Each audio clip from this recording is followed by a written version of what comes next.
Halo anak-anak ibu sekalian, kembali kita akan belajar pada saat ini di tema yang kedua, persatuan dalam perbedaan, subtema yang ketiga, bersatu kita teguh, pembelajaran yang kedua.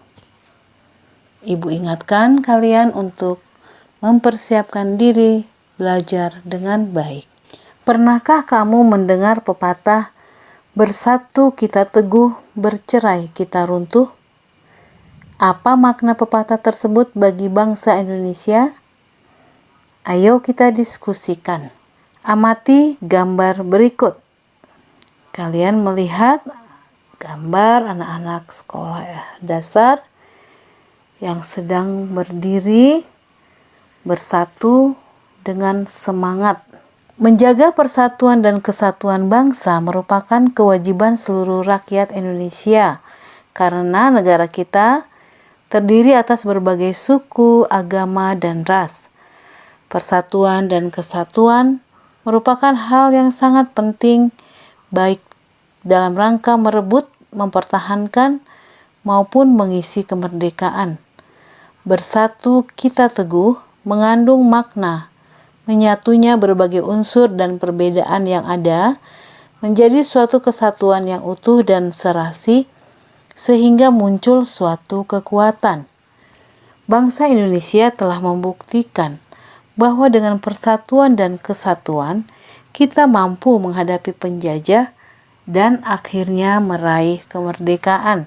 Setelah mengamati gambar dan membaca teks, tulis hal-hal yang kamu ingin ketahui lebih lanjut pada potongan kertas dalam bentuk pertanyaan.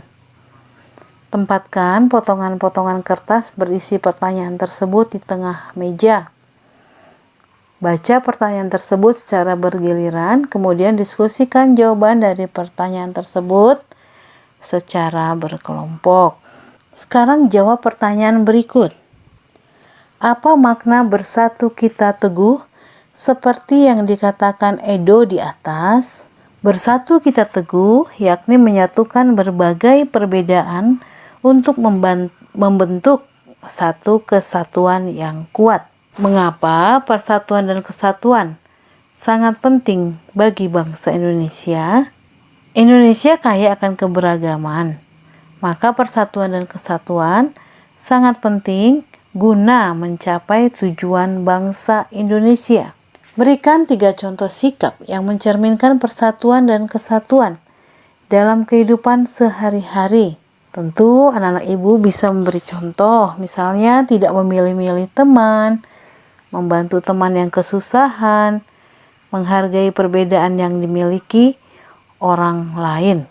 Selanjutnya, anak-anak ibu minta untuk menulis cerita pengalaman yang memuat manfaat persatuan dan kesatuan. Selain itu, ceritamu harus memuat kejadian yang menimpamu, manfaat persatuan dan kesatuan, tempat kejadian dan waktu. Misalnya, kalian bisa membuat contoh cerita. Kejadian ini terjadi pada Senin 31 Agustus 2020. Saat itu aku pulang bersama teman-teman. Ketika melewati gang dekat rumah, tiba-tiba kami mendengar tangisan. Kami segera mencari sumber suara tangisan tersebut. Ternyata benar, ada anak kecil sedang menangis. Kami segera menghampirinya. Ternyata dia menangis karena di rumah sendirian. Kami sepakat untuk menemani anak tersebut hingga orang tuanya pulang. Tidak lama ibu anak itu pulang. Kami pun berpamitan untuk pulang ke rumah masing-masing. Nah, itu misalnya ya, contoh cerita yang memuat suatu kejadian, mengandung manfaat persatuan dan kesatuan, ada tempat kejadian dan waktunya. Keutuhan Negara Kesatuan Republik Indonesia atau NKRI harus tetap kita pertahankan. Hal ini sesuai dengan amanat Undang-Undang Dasar 1945 dan Pancasila. Zaman boleh berganti, Pemerintahan boleh berubah, namun persatuan dan kesatuan bangsa harus tetap terjaga utuh. Berikutnya, ayo berkreasi. Secara berkelompok, kalian akan mempraktikkan pola lantai tari indang dari Sumatera Barat yang dilandasi nilai-nilai persatuan. Ketika kelompok lain melakukan penampilan, kalian bisa membuat catatan penting tentang penampilan kelompok tersebut. Kalian juga dapat memberikan komentar dan saran mengenai penampilan temanmu. Nah, sebelumnya kamu dapat membaca informasi tentang tari indang. Pola lantai tari indang. Pola lantai tari indang adalah horizontal atau lurus. Penari berbaris membentuk garis lurus ke samping. Tari indang berasal dari daerah Minangkabau, Sumatera Barat. Tari indang berasal dari kota Indang atau disebut juga Badindin. Tari indang menyerupai tari saman yang berasal dari Aceh. Praktikkan pola lantai satu tarian bersama kelompok kalian dan boleh kalian tuliskan langkah-langkahnya. Kamu bisa menambah menggambar pola lantai tersebut. Nah, misalnya tari kecak. Menggunakan pola lantai melengkung. Penari laki-laki berjejer membentuk lingkaran. Bentuk lingkaran dari tari kecak biasanya terdiri dari 3 lapisan bahkan lebih. Para penari tidak berpindah tempat. Mereka mengiringi tarian kecak dengan mengucapkan cak cak cak sambil mengangkat kedua tangan dengan serempak. Nah, itu tari kecak.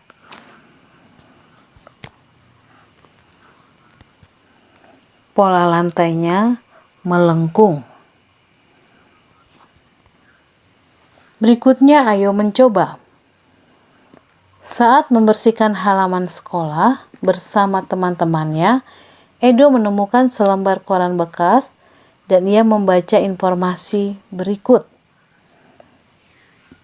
Kertas itu berisi tulisan pesta buku,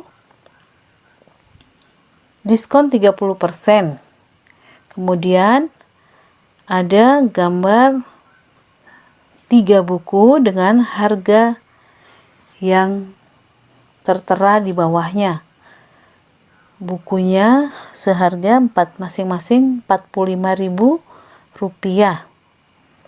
Edo kemudian mendiskusikan pengumuman tersebut dengan Dayu. Mereka mencoba membahasnya. Apa yang dimaksud dengan 30%?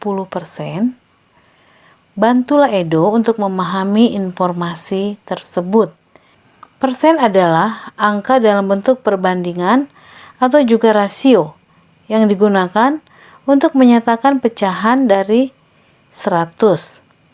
Persentase dilambangkan dengan tanda 0,0 ya, huruf kecil. Itu tandanya persen.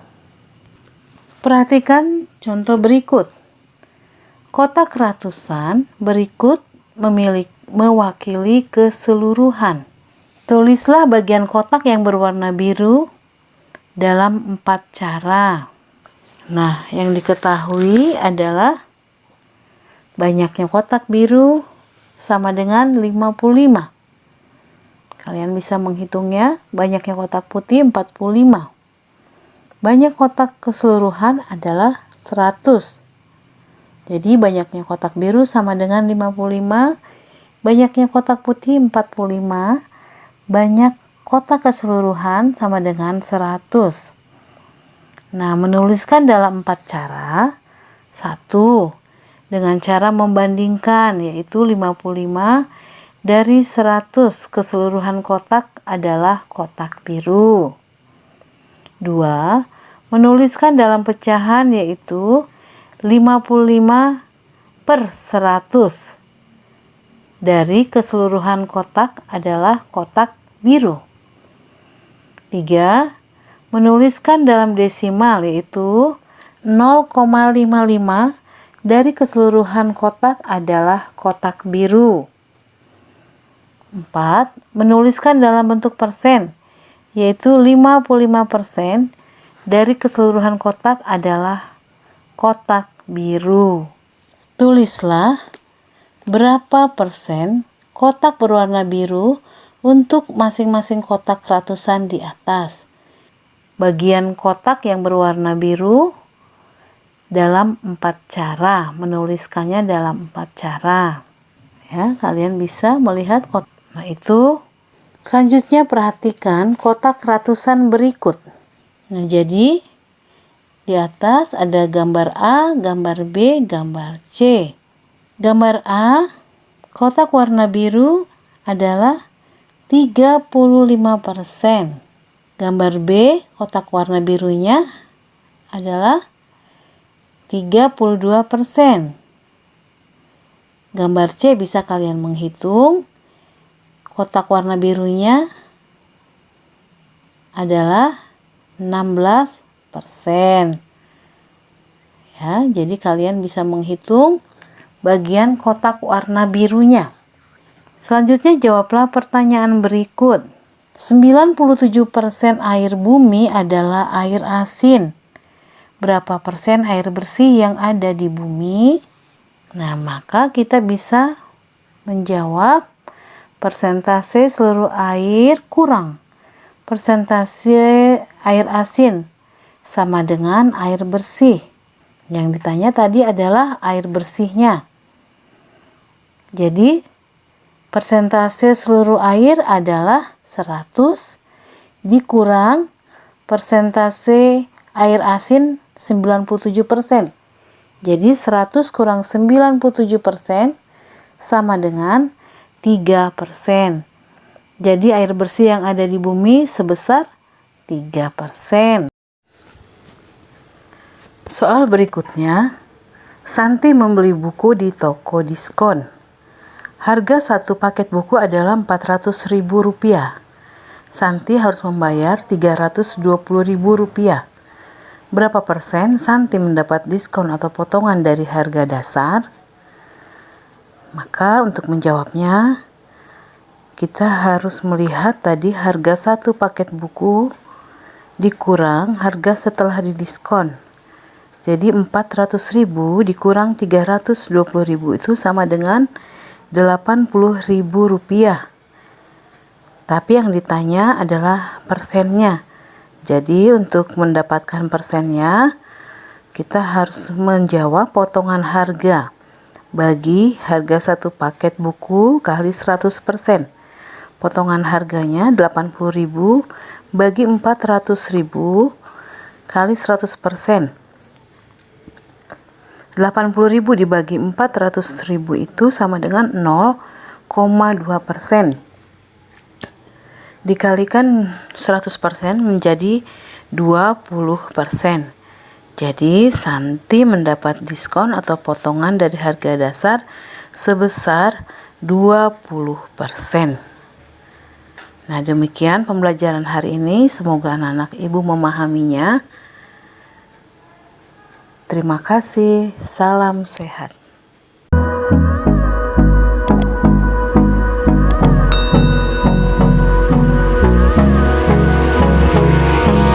Hold me close till I get up. Time is barely on our side.